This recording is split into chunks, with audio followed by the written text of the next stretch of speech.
असतो मळवा विशाल, सूर्यात शिरकुल शके घन अंधकार, नकुलास सर्पन धजे कधी दंशण्याला, संदेह स्पर्शुन शके शिवपाजलात नस। या 13व्या श्लोकाचा अर्थ असा आहे,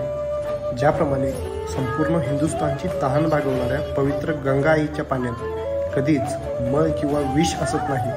ती नेहमी स्फटिकाप्रमाणे स्वच्छ असते। ज्याप्रमाणे लखलखणाऱ्या प्रखर तेजस्वी सूर्यात काळोखाला अंधकाराला स्थान नसते, ज्याप्रमाणे सर्वात विषारी समजला जाणारा सर्प कधीच नकुलास दंश करण्यास धजावत नाही, हे जसे निर्विवाद सत्य आहे, त्याचप्रमाणे ही वरील उदाहरणे जशी एक प्रखर सत्यता आहे, त्याचप्रमाणे आणखीन एक न बदलणारे सत्य म्हणजे